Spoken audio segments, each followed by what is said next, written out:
열왕기상 14장 1절 13절입니다.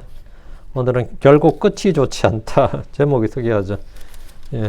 사악한 자들, 죄를 짓는 자들, 이제 배교자들, 불법자들, 잘 사는 것 같은데 끝이 좋지 않다. 결국 끝이 좋지 않다. 그 제목이 오늘은 배교자는 끝이 좋지 않다.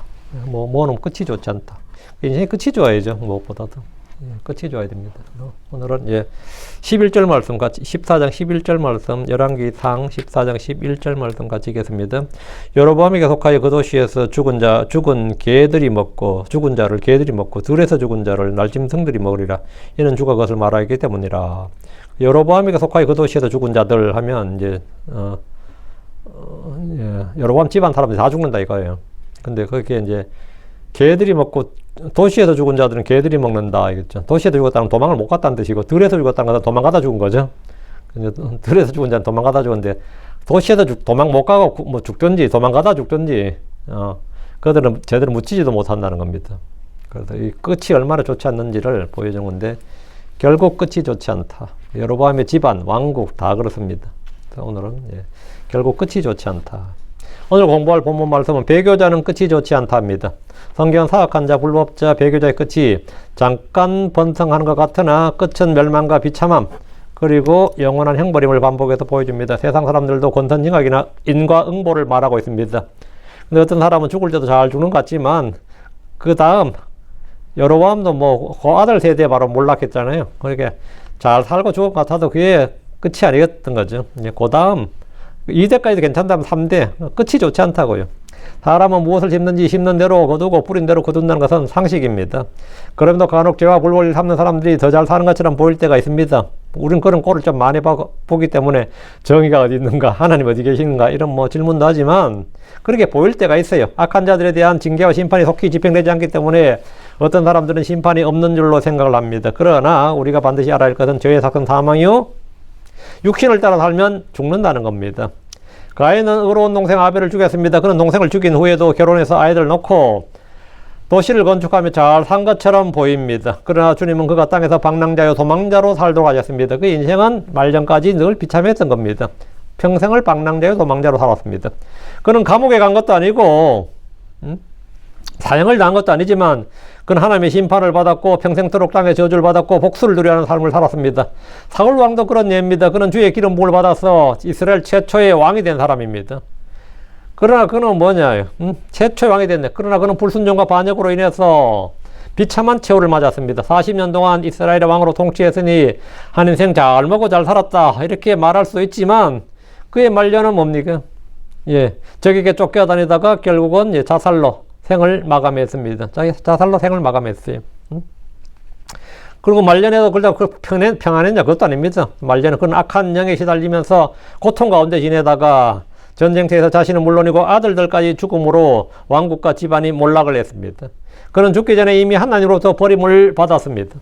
그는 기름 부음 받은 왕이었다가 불순종과 배교한 왕으로 악한 영에 사로잡혔고 엔돌의 불인 영을 지닌 여자를 찾아가기까지 점점 더 타락하다가 결국 비참한 죽음을 맞았습니다. 결국 끝이 좋지 않았다. 그 양반은 끝이 좋지 않아. 그 뭐예요? 결국 끝이 좋지 않다. 우리는 악한 자의 형통함을 부러워할 필요가 전혀 없습니다. 아합은 이세벨, 아합과 이세벨을 보십시오. 그들은 부부가 함께 쌍으로 말이죠.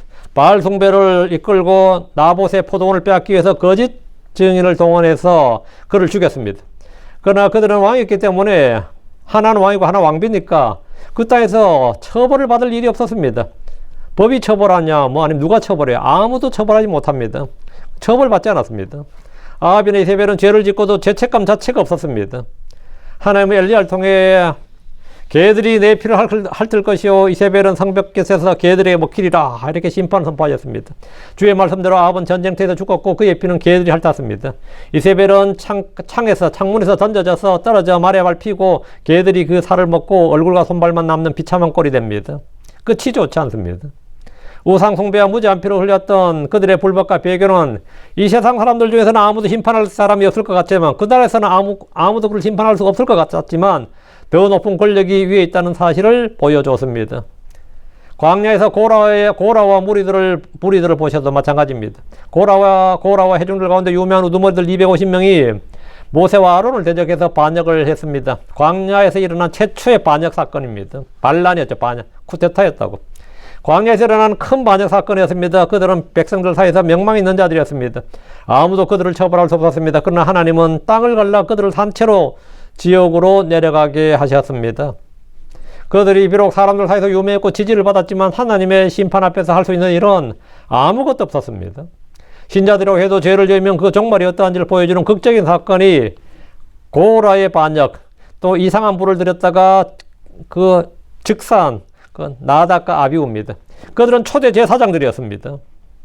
아론의 아들들이니까 초대 제사장들이었다고요. 대제사장은 아론이었고 제사장들이었습니다. 예. 근데 그들은 불에 그냥 죽었습니다. 그래서 하나님을 섬기는 자들이 하나님의 법대로 행하지 않고 자기 방식대로 행동한 것이 얼마나 위험한지를 잘 보여준 대표적인 예가 바로 이 나답과 아비후입니다. 초대교회 아나니와 삽비라도 유명한 사람들이었습니다. 그들은 자기들의 밭을 팔아서 일부만 드리면서도 전부라고 거짓말하며 교회를 속였습니다. 그들은 그냥 교회를 속였고 사도들을 속인 겁니다. 그리고 초대교회 성도들을 속인 겁니다. 성도들을 속인 거죠. 성도들에게 자기가 다 팔았다고 했으니까 성도를 속였어요. 자기가 헌신된 사람들처럼. 그래서 전부라고 거짓말했어요. 그러나 그 일이 사실은 성신을 속인 일이었습니다. 성신을 속인, 하나님께 거짓말한 죄였다. 성신이 하나님이란 거죠. 하나님을 속인 일, 교회에 거짓말한 일로 그들의 결말이 좋지 않았습니다. 의로운 자는 많은 고난과 시험과 박해를 받는다 할지라도 그 끝이 좋습니다. 그러나 사악한 자는 형통해 보여도 바람에 나는 개와 같고 그 끝은 멸망입니다. 시편 1편 6절에 이는 의로운 자들의 길은 주께서 하시기 때문이라. 그러나 경건치 아니한 자들의 길은 망하리로다. 경건치 아니한 자들의 길은 망하리로다 했습니다.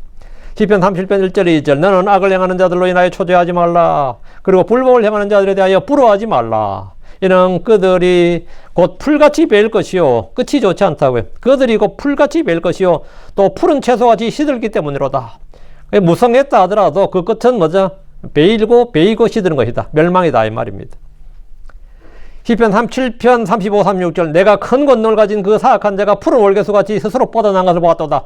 잘 먹고 잘 살더라 이거요. 권세와 명예와 인기를 다 얻으면서 종교 영광까지 받으면서 살더라 이거죠. 월계수처럼 푸른 월계수같이 뻗어나갔다 이거죠. 그래도 그가 사라졌으니 보라 그가 없어졌도다. 참으로 내가 그를 찾았으나 그를 찾을 수 없었도다. 예수님께서 불법 가운데 끝까지 회개하지 않는 자들의 종말을 경고하셨습니다. 마태복음 13장 40절에 그러므로 가라지들을 모아 불에 태우는 것 같이 마찬가지로 이 세상 끝에도 그러하리라 했습니다. 악한 자들이 현 세상에서 아무리 성공해도 그들의 종착역은 마귀와 그의 천사들을 위하여 예비된 영존하는 불이었습니다. 짐승과 거짓 예언자는 산채로 불못에 던져집니다. 마귀는 지금 이 세상의 신이요 통치자입니다. 그러나 그 끝은 불과 유황호수 속에서 타는 겁니다. 계시록 2장 10절에 그리고 그들을 속인 마귀를 불과 유황호수 속으로 그 짐승과 거짓 예언자가 있는 곳에 던졌더니 밤낮으로 영원토록 고통을 받으리라. 이것이 그들의 종말입니다. 끝이 좋지 않습니다. 결국은 끝이 좋지 않다고. 그럼 어린 양의 생명책에 기록되지 않는 자들의 결말은 어떻습니까? 그들의 끝은 뭐냐 이거죠. 어린 양의 생명책에 기록되지 않는 자, 불신자들의 그 끝은 무엇이냐? 평생 잘 먹고 잘 살고 좋은 직업 가졌고 돈 많이 벌었고 나도 뭐 애들 잘 키웠다 이런 사람도 있습니다. 근데 그 끝은 뭐냐 이거예요. 계시록 20장 15절입니다. 그리고 누구든지 생명책에 기록된 것으로 발견되지 않는 자는 불호수 속으로 던져졌더라. 불못으로 던져졌더라. 사악한 자의 종말은 마귀의 종말과 같습니다. 사악한 자의 종말이 어떻냐? 계시록 21장 8절 그러나 두려워하는 자들과 믿지 않는 자들과 가증한 자들과 살인자들과 음욕을 삼는 자들과 마법사들과 우상 숭배자들과 모든 거짓말쟁이들은 불과 유황으로 타는 호수에서 자기 몫을 받으리라. 이것이 둘째 사망이더라. 그 끝은 뭐냐? 둘째 사망이다. 이게 멸망입니다. 이게 영적 사망이에요. 우린 사악한 자의 일시적 형통에 대해 조금도 부러워할 필요가 없습니다. 그들의 끝은 그 마지막은 단지 비참한 육신의 죽음으로 끝나지 않고 불과 유황호수 둘째 사망으로 귀결됩니다. 자, 본문 보겠습니다. 1절입니다. 그때 여로보암의 아들 아비야가 병에 걸렸더라. 여로보암의 아들은 여러 있었겠죠. 그 중에 이제 이름이 밝혀진 아들이 이제 아비야하고, 이제 둘째 아들이 이제 다음 왕이 되는 사람이죠. 나답인가? 그리고 이제 왕이 되는 사람인데, 아들 이름이 둘이 나오는데, 아비야가 병에 걸렸다. 근데, 아비야가 아마 제일 괜찮은 아들이 여러 있어서 왜 제일 괜찮은 아들이 하나 있잖아요. 그 집안에 형제가 여러 있어서 제일 괜찮은 뭐 그 집안에 뭐 기둥과 같은 아니면 제일 괜찮은 뛰어난 그런 사람이 하나 있게 마련인데 아비야가 여로보암의 집에서는 그런 사람이었어요. 근데 그런 아비야가 병에 걸리니까 이 여로보암도 이 아비야가 병에 걸린 건 자기도 마음에 걸릴 뿐만 아니라 이게 좀 심각했던 거예요. 여로보암 유다에서 온 예언자에게서 하나님의 경고와 심판의 말씀을 들었습니다. 그리고 베델의 늙은 예언자를 통해 다시 한번 그의 예언이 주의 말씀이요 반드시 이루어질 것임을 또 한번 표적으로 들었습니다. 제단이 갈라지고 자기 손이 말랐다고 회복되는 직접적 체험, 그 직접적인 표적을 체험했고 유다에서는 하나님의 사람이 사자에게 찢겨 죽는 표적도 들었습니다. 그러나 그는 자기 길에서 돌이키지 않았습니다. 그는 여전히 불법과 배교를 자행했습니다. 그때 여로보암의 아들이 병에 걸렸습니다. 이때 이제 딱 이 죄인들은 이런 거 딱 하면 드는 생각이 뭐냐. 아, 내 죄 때문인가? 내 불법 때문인가? 이런 생각이 순간적으로 확 들죠. 하나님 심판이 드디어 왔는가? 양심의 거리낌이 있단 말이에요. 그러니까 그때 여로보암의 아들인 아비야가 병에 걸렸습니다. 여로보암이 병에 걸린 것이 아니라 그의 아들이 병에 걸린 거예요. 그의 아들이. 여로보암의 아들 아비야는 그의 집에서 유일하게 하나님을 믿는 사람이었고 선한 사람이었습니다. 여로보암 집에도 한 줄기 희망이 있었으니 그가 누구냐면 아비야예요. 이 아비야가 왕이 되면 만약에 2대 왕이 된다면 여로보암의 정책이 다 뒤집힐 수 있는 그런 상황이었던 거죠. 그 아비야라는 이름은 뜻이 뭐냐면 아비야는 이제 하나님을 믿는 사람, 선한 사람, 하나님의 눈에 선한 사람이라고 그랬어요. 그런 아버지 여로보암과 완전히 달랐습니다. 아비야라는 이름 자체가 여호와는 나의 아버지, 여호와는 아버지시다. 주께서 나의 아버지다. 이게 아비야예요. 그는 그의 이름대로 하나님 아버지로 고백하는 삶을 살았습니다. 여로보암의 집이 완전히 멸망할 때 그의 아들 아비야만이 그의 무덤에 들어갔습니다. 14장 읽고 13절 보시죠. 그리고 온 이스라엘이 그를 위하여 애곡하며 그를 장사하리니 이는 여로보암의 집 가운데 그만이 무덤에 들어갈 것임이라. 이는 그에게서 주 이스라엘 하나님을 향한 어떤 선한 것이 발견되었기 때문이라. 그러니까 아비야에게서 뭐가 발견되었다? 주 하나님을 향한 어떤 선한 것이 발견되었다. 여로보암에게 없는 거죠, 이게. 아들이 영적으로 더 나았어요. 아비야는 여로보암의 집안에서 유일하게 주께서 보시기에 선한 것이 있는 자였습니다. 여로보암의 집에 다른 모든 남자 자손들은 비참한 죽음과 시체의 모욕을 당하지만 무덤에 묻히지 못하니까요. 시체 들짐승의 밥이 되고 새의 먹이가 되고 이렇게 시체 모욕을 당하지만 이 아비야만 홀로 하나님의 특별한 긍휼로 존귀하게 장사되는 그 왕의 아들로 그 왕자로 장사가 된 거죠. 그러면 왕자가 죽어서 장사되면 국장이지 뭐. 그 왕자로서 장사가 되는 특권을 받았습니다. 하나님 왜 죄를 지은 여로보암이 아니라 선하다는 그의 아들 아비야에게 병을 주신 겁니까? 병을 주려면 여로보암에게 줘야지 왜 아비야에게. 아비야는 주의 눈에 선한 것이 있었잖아요. 근데 주의 눈에 사악한 여로보암에게 질병을 안 내리고 왜 선한 아비야에게 병을 내렸냐고. 자식이 아프면 때로 아버지의 가장 큰 징계의 심판입니다. 그 여로보암도 이때 정신이 번쩍 들었어요. 그걸 뭐였게? 자기 아들이, 그것도 자기가 제일 사랑하는 아들 또는 제일 괜찮다고 생각하는 아들이 딱 병이 들을 때, 그것도 그냥 병이 아니라 죽을 병 같아. 심각하죠. 그럼 어떻게 했냐? 2절이죠. 이에 여로보암이 그의 아내에게 말하였더라. 일어나라. 내가 당신에게 청하건대 당신은 변장하여 당신이 여로보암이 아내인 줄 알지 못하게 하고 실로로 가라. 실로에 누가 있냐고. 실로로 가라. 보라, 거기에 나를 이 백성 위에 왕이 되라고 말했던 예언자 아히야가 있느니라. 거기 아히야가 있다. 아히야를 좀 만나고 오라. 그 아히야가 그 예언자들 중에서 자기를 왕이 되라고 말했던 예언자다. 그리고 자기는 실제 왕이 되었고, 그리고 자기한테 가장 우호적인 예언자로 생각한 겁니다. 자기를 왕이라고 신탁을, 예언을 말해준 예언자니까 그 예언자한테 가라는 거예요. 베델에 늙은 예언자가 아니고 아히야한테 가보라. 여로보암 자식이 병에 걸리자 하나님의 사람을 찾았습니다. 우상 숭배자도 위기에 처하고 고난이 닥치면 하나님을 찾는 경우가 허다합니다. 물론 이런 때에 주를 찾지 않고 다른 신들을 찾는 일도 있지만 여로보암은 어쨌든 주를 찾았습니다. 그 눈도 끔찍 안 하던 사람이 말이에요. 재단이 갈라지고 자기 손이 마르고 해도 눈도 깜짝 안 하던 사람이, 자기 그 예언했던 젊은 사람이 사자에 찢겨 죽었다 이런 말에도 끄덕하지 않고 전혀 회개하지 않고 죄를 자백하지 않았던 여로보암도 지 자식 아프고 죽을 때 되니까 하나님 사람을 찾는 거예요. 여로보암은 그랬습니다. 그는 자기 아내에게 내가 당신에게 청하건대 라면서 한 가지 부탁을 겸해서 명령했습니다. 그것은 하나님의 사람 아이야를 찾아가라는 겁니다. 아이야를 찾아가 보라. 그는 차마 직접 예언자를 찾지 못했습니다. 그는 자기 아내를 보내면서 자기 아내인 것을 노출하지 말도록, 자기가 왕비라는 것을 노출하지 말도록 변장해서 가라는 겁니다. 변장해서 가라고 했습니다. 당신은 변장하여 당신이 여로보암의 아내인 줄 알지 못하게 하고, 그는 예언자를 찾으면서도 자신의 신분조차도 밝히지 못했습니다. 이것은 극도의 보안사항이나 개인적인 사생활 보호를 위한 조치라기보다는 자신의 죄와 불법이 드러나는 것이 너무나 싫었기 때문입니다. 여로보암의 부인이라 그러면 아이야가 안 만나줄 수도 있고, 뭐 이런 뭐 기타 등등 변장해서 아인 척하고 하라 이거죠. 그러나 사실 이런 쓸데없는 일이었습니다. 예언자 아이야는 당시 늙어서 실명상태이기 때문에 변장할 필요가 없었어요. 아이야가 실명상태, 지금 눈이 안 보이는데 변장은 뭐 하나만 하지. 실로로 가라 보라 거기에 나를 이 백성 위에 왕이 되리라고 말했던 예언자 아이야가 있느니라. 예언자 아이야가 실로 있었습니다. 그는 전에 아이야로부터 그가 왕이 될 것이라는 신탁을 받았습니다. 그는 자기 아내에게 실로로 가라. 그는 아이야가 그가 선포한 예언의 말씀을 기억하고 있었습니다. 그는 아이야의 말대로 이미 왕이 되었습니다. 그래 그 사람이 예언자라는 걸 확실히 알 수 있는 거죠. 확실히 알 수 있고, 다윗에게 선견자 사무엘이 있었다면, 그 다윗에게 선견자 사무엘이 있었고 그의 기름 부었죠. 다윗에게 선견자 사무엘이 있었다면 여로보암에게는 예언자 아히야가 있었습니다. 그런데 평소 여로보암은 아히야의 입에서 조언을 구하거나 그를 하나님의 사람으로 존중하지 않았습니다. 당연히 그를 왕국으로, 정상적이라면 왕국에서 국사로 만들어야죠. 왕의 예언자로 만들어야 되는데 그런 대접도 하지 않았고 뭐 그런 게 없었어요. 그러나 지금은 아들의 질병이란 큰 문제가 있었기 때문에 예언자를 찾게 했습니다. 3절. 그리고 당신은 빵 10개와 과자와 꿀 한 병을 가지고 그에게 가라. 그가 당신에게 이 아이에게 무슨 일이 일어날지 말해주리라. 예언자한테 가면 이 애가 죽을지 살지 뭐가라도 답이 나온다 이 말이죠.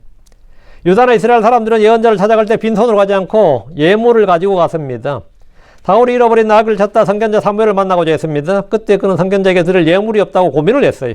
그러니까 그 종이 뭐라냐 하면 사무엘상 9장 7절에 그때 사울이 그의 종에게 말하였더라. 그러나 보라 우리가 가려던 그 사람에게 무엇을 가져가랴.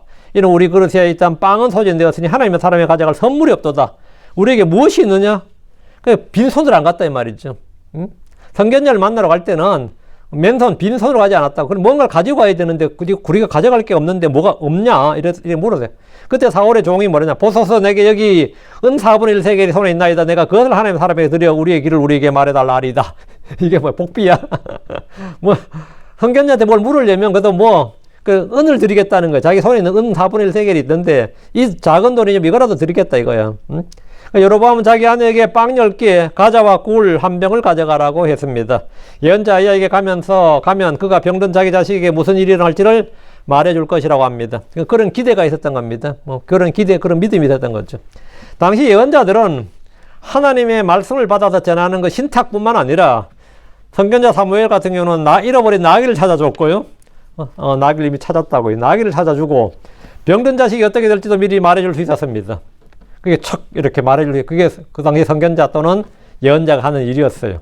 근데 그것까지 못하면 이제 예언자 그런 거 했는데 틀려버려. 그러면 거짓 예언자 되는 거야. 그 당시 예언자가 단지 하나님께서 보던 말씀이 성경에 기록된 말씀만 딸랑 이렇게 전한 게 아니라 진짜 상당한 적을 했던 거예요. 실제 생활에서. 여로보암 아들 아비야의 질병에 대해서 그가 나갈 수 있는지 알고 싶어 했는데 이는 자신의 후계 구도와 직결되었기 때문입니다. 낫는다 그러면 아비야가 다음 차기 왕이지만 죽는다 그러면 뭡니까? 왕자가 세자가 못 되는 거죠. 예. 다른 형제 중에 하나를 올려야 되는 거죠. 자기의 왕국과 자기 후계 구도와 직결되어 있었던 거예요. 그래서 이게 굉장히 중요한 민감한 문제인 거죠. 4절입니다. 이에 여로보암의 아내가 그대로 행하 일어나 실로로 가서 아이야의 집에 이르렀더라. 그러나 아이야는 보지 못하였으니 이만하면 아이야는 눈이 보이지 않는 실명 상태에 있다. 이는 그의 나이가 많으고 아이야 그의 눈이 굳었기 때문이라. 여로보암의 아내는 남편의 말대로 행하여 일어나 실로로 가서 아이야의 집에 이르렀습니다. 그녀는 변장하고 자신의 신분을 숨긴 채 예언자를 찾았지만 막상 아이야는 보지 못하기 때문에 변장할 필요가 없었는 겁니다. 그의 나이가 많아서 그의 눈이 굳었기 때문입니다. 여기 굳었다는 표현이 재밌어요. For his eyes were set 이렇게 있어요. set 눈이 멀었다 이게 아니고 눈이 굳었다 이게 이 킹제임스 성경 표현인데 이 블라인드 눈이 멀었다 이게 아니고 눈이 굳었다고 돼 있죠.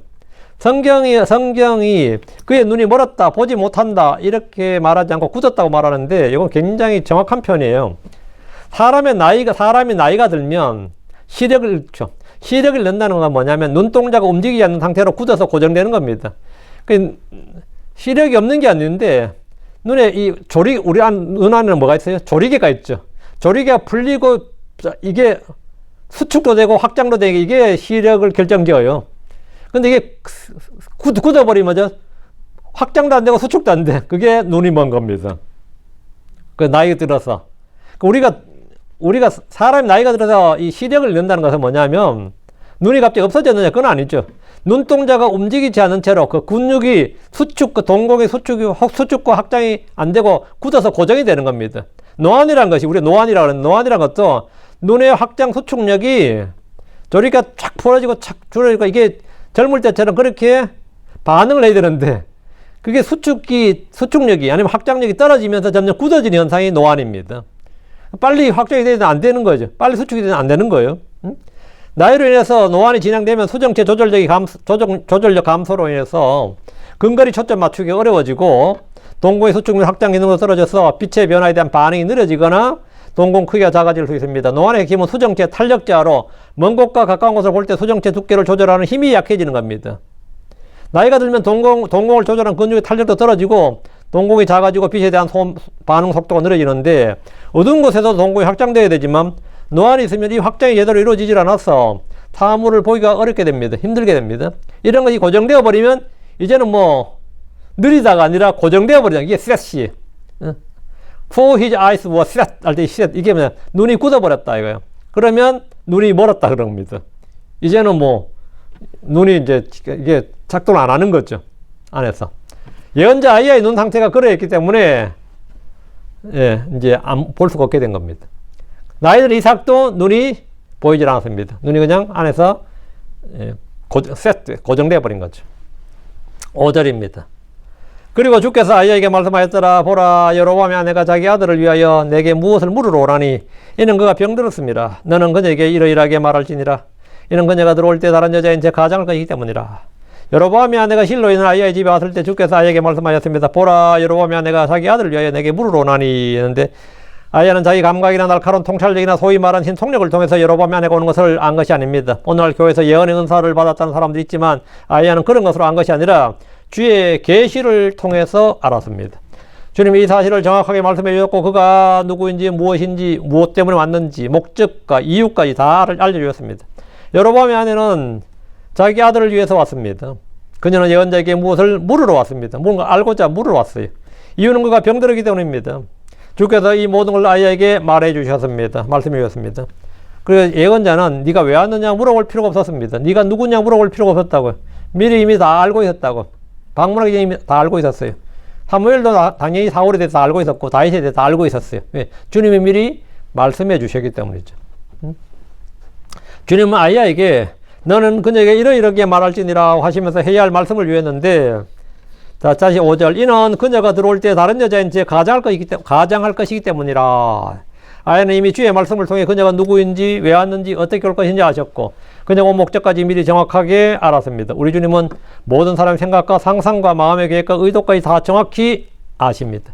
여로보암이나 그의 아내는 변장함으로써 예언자 아이야를 속이려 했지만 하나님을 속일 수 없었고 아무것도 숨길 수 없다는 사실을 알지 못했습니다. 사람의 모든 길은 주의 눈앞에 있습니다. 나는 비밀이라 생각하고 숨길 수 있다고 철저히 감추어도 주님 앞에서 드러나지 않을 것이 없습니다. 6절입니다. 그리고 그녀가 문으로 들어올 때 아이야가 그녀의 발소리를 들었을 때 이러하였으니 그가 말하되 너는 여로보암의 아내여 들어오라. 어찌하여 내가 내 자신을 다른 사람이 제 가장하느냐. 이는 내가 무거운 소식들을 가지고 내게 보냄을 받았기 때문이라. 여로보암의 아내가 아이야의 집 문으로 들어올 때 그녀의 발소리를 들었고 그때 아이야가 말했습니다. 너 여로보암의 아내여 들어오라. 얼마나 여로보암 마누라 많이 놀랐겠어요. 응? 딱 벌써 누군지를 알고 있잖아. 너 여로보암의 아내여 들어오라. 어째 내가 내 자신을 다른 사람이 제 가장하느냐. 아이야는 눈이 보이지 않았고 그녀가 아무 말도 하기 전에 이미 그녀에 대한 정보를 정확히 알고 있었습니다. 이는 주께서 그녀에게 미리 말씀해 주셨기 때문입니다. 여로보암의 아내는 예언자 입에서 너 여로보암의 아내여란 말을 들은 순간 그 말을 들을 때 아마 참 찔끔했을 겁니다. 아마 놀랐을 거야. 놀라지 않을 수가 없는 거죠. 놀라는 정도가 아니라 두려움이 임했을 겁니다. 뿐만 아니라 어째야 내가 내 자신을 다른 사람이 제 가장하느냐, 이 말을 들을 때는 충격을 넘어 공포였을 겁니다. 아이야는 그녀의 정체를 밝힘으로써 그녀에게 충분히 하나님의 사람임을 확실히 입증했습니다. 이제 더 이상 뭐 볼 것도 없이 이 자체만 가지고도 이 예언자가 진짜 하나님의 사람이구나, 이미 하나님의 말씀을 받고 있구나, 다 알고 있구나, 이렇게 생각하죠. 아이야는 변장한 채 찾아온 그녀에게 이는 내가 무거운 소식들을 가지고 내게 보냄을 받았기 때문이라 했습니다. 자, 그게 뭐냐? 7절입니다. 심판의 말씀이다 이거죠. 무거운 소식이란 것은 심판의 말씀, 경고의 말씀인데, 가서 여로보암에게 말하라. 주 이스라엘 하나님께서 이같이 말씀하시니라. 내가 내 백성 이스라엘 위에 통치자가 되도록 내가 너를 백성 가운데 높였느니라. 이건 하나님이 베푸신 은혜예요. 7절은 하나님이 여로보암에게 본 은혜를 지금 말해주는 거죠. 7절, 8절은 하나님의 은혜다. 아이야는 그녀의 남편에게 가서 여로보암에게 말하라. 그녀가 남편 여로보암에게 받은 임무가 바로 아이야로부터 아들에 관한 신탁을 받아오는 것이었습니다. 신탁을 받아오는 건데, 아들에 관한 이야기 나중에 하고 일단 여로보암부터 이야기하자 이거죠. 주 이스라엘 하나님께서 같이 말씀하시니라. 예언자 아이야는 여로보암에게 주의 말씀을 전해주었습니다. 내가 내 백성 이스라엘 위에 통치자가 되도록 내가 너를 백성 가운데서 높였느니라. 너를 왕이 되게 한 것은 나다 이거죠. 백성들이 너를 왕으로 만들어준 게 아니고 장로들이 너를 추대한 게 아니다고. 내가 너를 왕으로 만들었다. 이것은 주께서 행하신 일입니다. 여로보암이 이스라엘의 왕이 된 것은 그의 능력이나 지혜가 뛰어나서가 아니라 주 하나님이 그에게 주신 것입니다. 권력은 위로부터, 즉 하나님에게서 납니다. 하나님은 그분의 뜻대로 누구를 왕으로 세우실 수도 있고 걸음대미로 끌어내릴 수도 있습니다. 여로보암이 통치한 이스라엘 백성은 자기 백성이 아니라 주의 백성입니다. 여러분, 주님께서 내가 내 백성 걸잖아요. 내 백성. 그 이스라엘은 주님의 백성이라고. 그 주의 백성이라고요. 유다나 이스라엘의 왕이 항상 기억해야 될 한 가지가 뭐냐? 그들이 다스리는 백성은 주의 백성이다. 하나님의 백성이라는 거죠. 그들이 사는 땅이 주의 땅이고 그 백성이 주의 백성, 하나님의 백성이란 겁니다. 이는 오늘날 우리도 마찬가지입니다. 목자들은 양떼를 내 성도, 우리 성도가 아닙니다. 주 예수님의 양무리들이고 하나님의 소유란 사실을 늘 기억해야 됩니다. 이들은 주님의 양무리들이다. 하나님 어린 양들이다. 이거. 주님은 여로보암을 이스라엘 위에 통치자가 되도록 높이셨지만 그는 자신에게 힘과 지위와 영광을 주신 주를 대적하고 반역했습니다. 그는 주의 법을 철저히 무시했습니다. 주의 백성을 배교의 길로 이끌었습니다. 여로보암은 하나님이 주신 복과 은혜를 누렸지만 정작 자기에게 복과 은혜를 주신 분을 기억하지 못하고 도리어 배반한 겁니다. 8절. 그리고 내가 그 왕국을 다윗의 집에서 찢어 그것을 내게 주었거늘 그럼에도 너는 내 종 다윗과 같이 하지 아니하였도다. 그는 내 명령들을 지키며 온 마음을 다하여 나를 따랐고 내 눈앞에도 오직 옳은 것만을 행하였느니라. 여로보암은 주께서 행하신 일을 기억하도록 말씀해 주었습니다. 그리고 내가 그 왕국을 다윗의 집에다 찢어 그것을 내게 주었거늘. 역사적 사실이죠. 이건 여로보암도 인정해야 되는 거죠. 여로보암에게 다윗의 집에서 10지파를 찢어서 주셨습니다. 하나님께서 그에게 주셨습니다. 여로보암에게 다윗의 집에다 10지파를 찢어서 그에게 주셨다고. 그러면서 그는 주의 은혜에 보답하고 감사와 찬양을 드리고 경배하는 대신에 금송아지를 만들어 경배하고 분양했습니다. 주께서 그에게 기대한 것은 그가 솔로몬과 달리 다윗의 길을 걷는 것이었습니다. 솔로몬의 말년에 행한 죄와 불법을 기억하고 그는 솔로몬과 달리 주의 명령과 법을 철저히 지키고 마음을 다하여 주를 따라했지만 그는 정반대의 길을 걸었습니다. 8절 지금 그럼에도 너는 내 종 다윗과 같이 하지 아니하였도다. 너는 내 종 다윗과 같이 했어야 된다 이 말이죠. 그럼에도 너는 내 종 다윗과 같이 하지 아니하였도다. 이게 죄다 이거예요. 주께서 여로보암과 다윗이 같기를 원하셨습니다. 다윗이 신본주의를 바탕으로 주의 율법을 수호하고 주의 백성을 감독하고 먹였듯이 너도 그렇게 해야 된다 이거죠. 그렇게 해야 된다고요. 그는 내 명령들을 지키며 온 마음을 다하여 나를 따랐고 내 눈앞에서 오직 옳은 것만을 행하였느니라. 다윗은 주의 명령들을 지키며 온 마음을 다해서 주를 따랐습니다. 그리고 그는 주 앞에서 오직 옳은 것만을 행했습니다. 여로보암은 다윗과 정반대의 길을 걸었습니다. 여로보암 주의 명령을 어겼고 온 마음을 다하여 주를 버렸고 주 앞에서는 오직 악한 것만을 행했습니다. Anything but David이에요. 다윗이 한 것과 전부 다 뒤집는 거. 다윗이 한 것과 무조건 정반대로 하는 거. 이게 여로보암의 길이죠. 9절입니다. 도리어 너는 내 이전의 모든 자들보다 더 큰 악을 행하였으니 이는 내가 가서 너를 위하여 다른 신들과 부어만든 형상들을 만들어 내게 분노를 일으켰으며 또 나를 내 등 뒤로 던져버렸기 때문이라. 이게 여로보암이 한 일이다 이거죠. 주께서는 여로보암이 이전에 있던 모든 자들보다 더 큰 악을 행하였다고 하셨습니다. 여로보암이 한 일은 이전에 어떤 통치자도 감히 상상할 수 없는 이것들이었습니다. 그런 왕으로서 이스라엘 백성들이 예루살렘 성전 예배를 금지하고 단과 베델의 금송아지들을 만들어 경배하도록 했습니다. 율법이 정한 제사장책을 완전히 파괴해서 아무나 제사장들이 되게 했습니다. 그것도 천한 자들이 제사장이 되게 했습니다. 또한 그는 주께서 정하신 절기를 변경해 버렸습니다. 그가 한 이런 일은 자기 혼자 개인적으로 우상숭배를 한 것이나 살인한 음행을 저지른 것과는 차원이 다른 불법이고 배교를 조장하는 것이었습니다. 온 백성으로 하여금 죄를 짓게 하는 것이었다는 거죠. 그의 죄는 개인적인 불법이 아니라 온 백성을 죄인으로 만드는 일이었습니다.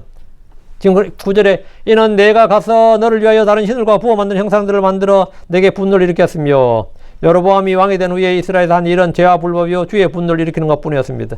주께서는 그에게 또 나를 내 등 뒤로 던져버렸기 때문이라고 하셨습니다. 또 나를 내 등 뒤로 던져버렸기 때문이라. 주께서는 여로보암의 죄와 불법을 모두 지켜보실 뿐만 아니라 세고 계셨습니다. 그리고 주님은 아이의 병으로 예언자 아히야를 찾아온 여로보암의 아내에게 여로보암의 죄와 불법을 선포하셨습니다. 여로보암에게 자기 아내를 통해 주의 말씀을 좀 들으라는 겁니다. 네 죄를 좀 깨닫고 회개하라는 겁니다. 10절 그러므로 보라 내가 여로보암의 집에 재앙을 가져오리라. 내가 이스라엘 안에서 여로보암에 속한 자 중에 담에 오줌 누는 자와 담에 오줌 나는 자, 이 말은 뭐냐면 남자 이 말이에요. 남자를 쓰는 표현을 담에 오줌 누는 자예요. 갇힌 자와 남겨진 자를 끊어버릴 것이요 사람이 똥을 치워 그것이 다 없어질 때까지 치워버리듯 내가 여로보암의 집에 남은 자를 제거하리라. 지금 표현이 엄청나죠. 사람이 똥을 치워 그것이 다 없어질 때까지 치워버리듯. 그 똥을 치울 때 어떻게 하냐 이거. 완전히 다 치우죠. 일부 남겨놓고 치운 사람 없죠. 완전히 치워가지고 밑에까지 확 파가지고 그 옆에 주변까지 흙을 파가지고 옮겨버리죠.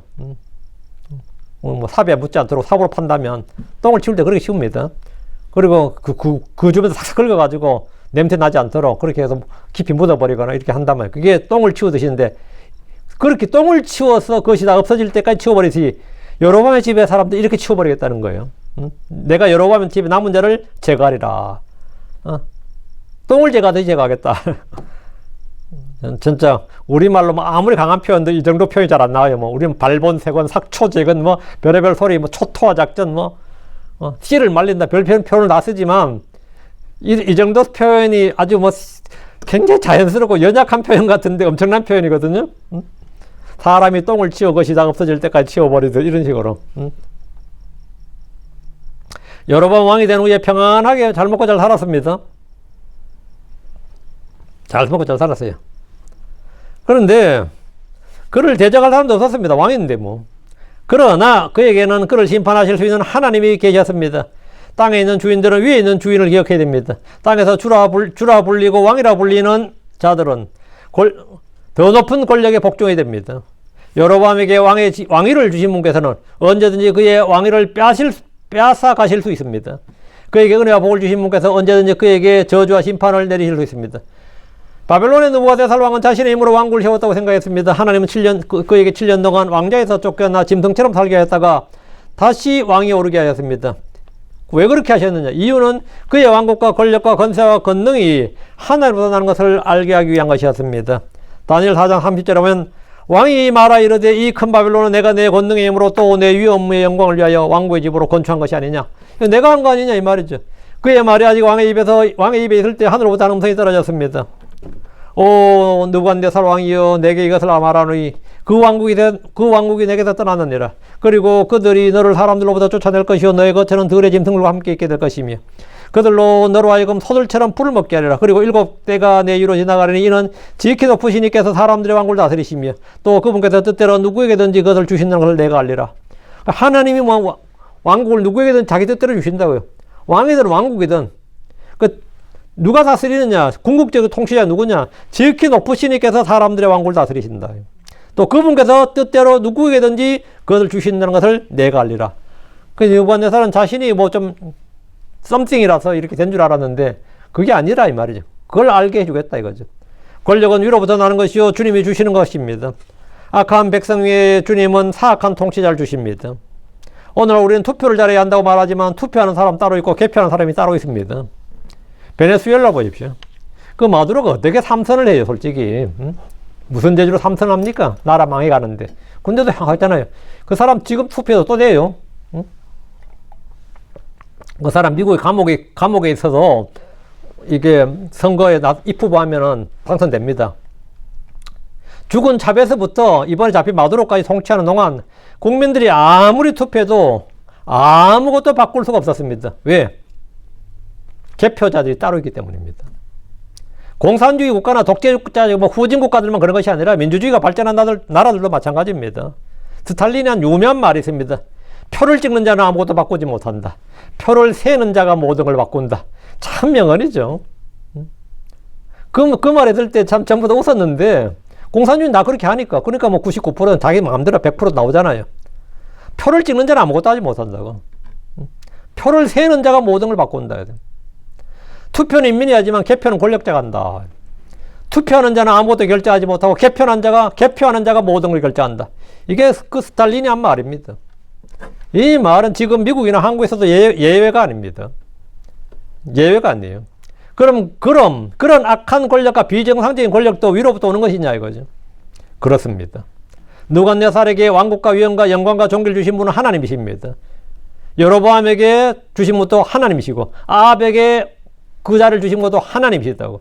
파라오에게 그 자를 주신 것도 하나님이시고 스탈린을 러시아에 세운서 히틀러를 독일에 세운 것도 하나님입니다. 하나님이에요. 하나님은 뭐냐? 악한 자들에게는 그에 합당한 악한 자들을 통치해 줍니다. 다니엘은 훗날 그의 아들 벨사살에게 오 주왕이여 지극히 높으신 하나님께서 왕의 아버지 느부갓네살에게 왕국과 위엄과 영광과 존귀를 주셨나이다. 하나님께서 느부갓네살에게 왕국과 위엄과 영광과 존귀를 주셨다고. 하나님께 주신 거라고. 이걸 기억하라는 거야. 하나님께서. 지금 전 세계 독재자들은 자신이 권력을 얻었다고 좋아하겠지만 그들의 권력은 언제든지 빼앗길 수 있는 것임을 잘 알아야 됩니다. 악을 행하는데 물론 국민은 고통스럽지만 국민들은 그때 통치자 욕할 것만 아니에요. 회개해야 돼. 죄를 자백하고 회개해야 돼요. 주님은 여로보암의 집에 재앙을 가져왔습니다. 지금 10절에 내가 이스라엘 안에서 여로보암에 속한 자 중 담에 오줌 누는 자와 갇힌 자와 남겨진 자를 끊어버릴 것이요 사람이 똥을 치워 그것이 다 없어질 때까지 치워버리듯 내가 여로보암의 집에 남은 자를 제거하리라. 여로보암 왕이 되지 않았던 것이 차라리 그의 집이나 자식들에게는 훨씬 더 좋았을 겁니다. 그가 왕이 된 후에 한 불법의 행위들로 인해서 그의 집에 속한 남자들은 다 죽임을 당했습니다. 그가 죽자 곧바로 군사 쿠데타가 일어났고 여로보암의 집을 멸해버렸기 때문입니다. 11절입니다. 여로보암에 속한 자로 도시에서 죽는 자는 개들이 먹을 것이요 들에서 죽는 자는 공중의 날짐승들이 먹으리라. 이는 주께서 그것을 말씀하셨기 때문이라. 여로보암에 속한 자란 그의 자식들 집안 사람들입니다. 그들 중 도망하지 않고 도시에서 죽는 자는 개들이 먹고 도망하다 들에서 죽는 자는 공중의 날짐승이 먹습니다. 이 말은 그들이 자연사로 자기 날들을 살다 죽어 묻히는 것이 아니라 군사 정변으로 죽임을 당하여 묻히지도 못한다는 말씀입니다. 이런 주님으로부터 난 심판입니다. 이는 주께서 그것을 말씀하셨기 때문이라. 주님이 그것을 말씀하셨으니까 주님께서 그것을 이행하신다는 거죠. 집행하신다는 겁니다. 이런 재앙이 왜 발생했느냐 묻는다면 간단합니다. 주께서 말씀하셨기 때문입니다. 주께서 말씀하셨다는 것은 주께서 그걸 이루신다, 행하신다. 주께서 행하시기 때문이다 이 말이죠. 주께서 말씀하셨기 때문이다 이 말은 주께서 행하시기 때문이다. 주께서 그 일을 하시기 때문이다 이 뜻이. 주님은 말씀과 행위가 같기 때문에 주님이 말씀하셨느니라면 주님이 행하셨느니라예요. 예. 주께서 허락하지 않으시면 공중에 새 한 마리도 떨어지지 않습니다. 아모 3장 6절에 도시에서 나팔을 부는데 백성이 두려워하지 아니하겠느냐. 도시에 재앙이 일어났는데 주께서 그것을 행하지 아니하셨겠느냐. 그러면 재앙이 일어났다. 이건 주께서 행하신 일이다 이 말이에요. 엘리의 집에 닥친 재앙이나 사울의 집에서 일어난 재앙이나 여로보암의 집에 일어난 재앙은 모두 주께서 그것을 행하신 결과이지 불운이나 불행이나 우연이나 사고가 아닙니다. 12절입니다. 그러므로 너는 일어나 내 집으로 가라. 내 발이 그 도시에 들어갈 때 그 아이가 죽으리라. 여로보암이 아니는 병든 아들이 어떻게 될지 알고 싶어서 예언자를 찾아왔다가 그의 집이 멸망할 것이란 주의 심판을 들었습니다. 그리고 마지막으로 그의 아들 아비야에 관한 주의 말씀을 들었는데 예언자 아야는 여로보암이 아내에게 그러므로 너는 일어나 내 집으로 가라. 답을 주셔야죠. 가라고 하면서 답을 주었어요. 그의 집에 선포된 심판을 여로보암에게 전해주라는 겁니다. 이제라도 죄를 자백하고 회개하라는 겁니다. 그 아이에 대해서는 내 발이 그 도시에 들어갈 때 그 아이가 죽으리라. 여로보암의 집에서 유일하게 선한 사람은 그의 아들 아비야뿐이었는데 그가 그 집에서 가장 먼저 병으로 죽었습니다. 이것은 하나님이 아비야에게 베푼 은혜였습니다. 죽는 게 은혜다. 병에서 낫는 게 구원 아니에요? 아니, 죽는 게 은혜야. 죽는 게 하나님이 베푸신 은혜라고. 여로보암과 달리 여로보암과 다른 사람들은 그들의 죄로 죽지만 이 사람은 다가올 재앙과 악으로부터 피하기 위해서 주님이 먼저 데려가신 겁니다. 이사야 57장 1절에 의로운 자가 멸망하나 그것을 마음에 두는 자가 아무도 없고 자비로운 사람들이 옮겨지나 의로운 자가 다가올 악으로부터 옮겨진 것임을 깊이 생각한 자가 아무도 없도다.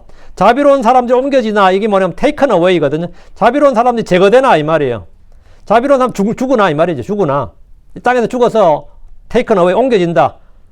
그 영은 하나님께로 옮겨진다고. 그 자비로운 사람들이 옮겨지나 의로운 자가 다가올 악으로부터 옮겨질 것임을 깊이 생각한 자가 아무도 없도다. 이거든. 그 아비야가 죽는 죽음은 어떻게 해서 죽는 거라고요? 예. 의로운 자의 죽음이고 자비로운 자의 죽음이고 예. 다가올 악으로부터 옮겨진 거래요. 다가올 악으로부터 옮겨진 것이다. 13절. 그 군사 쿠데타 일어나서 여로보암 집에 남자들이 다 작살나는데 이런 꼴을 안 보고 그 전에 먼저 죽은 것이 복이었던 거죠. 은혜고 하나님께서 베푼 은혜였어요. 13절. 그리고 온 이스라엘이 그를 위하여 애곡하며 그를 장사하리니 이는 여로보암의 집 가운데 그만이 무덤에 들어갈 것임이라. 이는 그에게서 주 이스라엘 하나님을 향한 어떤 선한 것이 발견되었기 때문이라. 여로보암의 처가 실로에서 세겜으로 돌아갈 때 그녀가 자기 집에 들어가는 순간 그의 아들 아비야가 죽습니다. 죽었어요.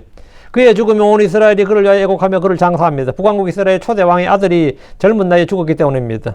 그나마 또 아들들 중에서 좀 제일 괜찮은 아들인데 왕제라 그러죠. 왕의 제목인데 말이죠. 죽어버렸다고.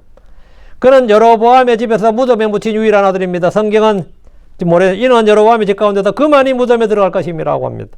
이 말은 지금 죽는 아비야가 형제들 중에서 가장 불행한 것이 아니라 가장 복을 받은 자란 뜻입니다. 주님이 그를 질병에서 치유해 주시지 않고 먼저 데려가신 것은 그에게서 하나님을 향한 선한 것이 발견되기 때문입니다. 13절에 이는 그에게서 주 이스라엘 하나님을 향한 어떤 선한 것이 발견되었기 때문이라. 성도의 죽음은 주의 눈에 귀한 것입니다.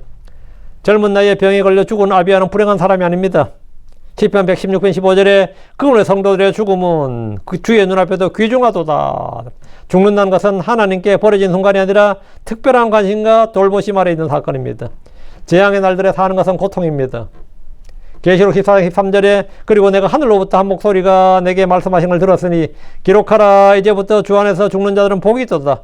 그러하다 성령께서 말씀하시니라. 이것은 그들의 수고들로부터 안식하게 하려 함이요 또 그들의 행위들이 그들을 뒤따르리라. 그들의 행위들이 그들을 뒤따른다. 주 안에서 죽는 자는 복이 있다잖아요. 주 안에서 죽는 자들이 복이 있습니다. 주의 성도의 죽음은 주의 눈에 귀한 것입니다. 아비야의 죽음이 바로 그런 죽음이었다는 겁니다. 여로보암 아들 죽음이 왕국의 비극이 아니고 그 집안의 비극이나 재앙이 아니라 사실은 그 집에서 유일하게 은혜와 복을 받은 사람이었다. 그의 죽음이. 아비야는 병이 들어서 그의 아버지와 어머니 그리고 형제들보다 먼저 죽었지만 그의 죽음은 주께서 베푸신 은혜였고 복된 일이었습니다. 복된 일이었습니다. 그 재앙의 날에 주님께서 그 재앙을 다가올 악으로부터 미리 옮겨주신 그런 죽음이었다는 겁니다. 자, 오늘 여기까지 13절까지 하고 오늘은 여로보암의 집에 선포된 심판을 통해서 이 결국은 죄를 짓는 자는 끝이 좋지 않구나.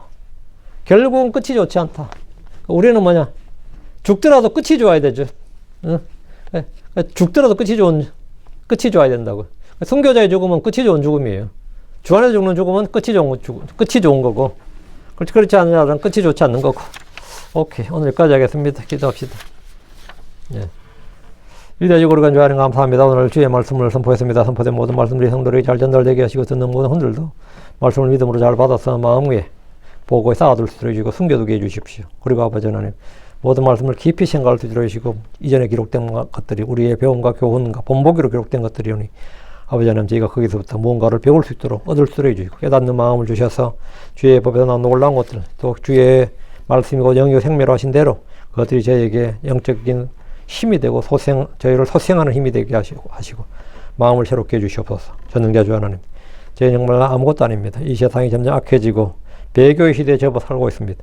저희가 성도들이 이 땅에서 먼저 가는 것도 그것이 재앙이나 저주가 아니라 그것이 오히려 은혜고 복인 것을 압니다. 사랑하는 아버지 하나님, 저희가 이 땅을 떠날 때는 저희가 행한 행위들이 아버지 하나님 저희를 따르게 하시고 또 저희가 모든 것에서 참된 안식을 얻게 해주시고 평안을 얻게 해주시길 간구합니다. 참 저희가 이 몸을 떠나 주와 함께 있는 것이 훨씬 더 나은 것이라고 하셨는데 전능자주 하나님, 저희가 이 죽음에 대한 이 사망이 무엇인지를 확실히 알고 또 이 주의 성도의 죽음이 귀한 것 또 이런 것에 대해서 분명 소망을 갖도록 해주십시오. 저희는 부활의 소망, 영원한 생명의 소망이 있습니다. 전능자주 하나님께서 진리의 지식을 늘 계시해 주시고 조명해 주셔서 저희가 이런 것들에 대해서 낙심하지 않도록 해주시고 땅에서 겪는 어떤 일들에 대해서 조금 더 두려움을 갖지 않도록 해주시길 원합니다. 전능자주 하나님 도와주십시오. 감사드립니다. 주의 성교도합니다. 아멘. 아멘.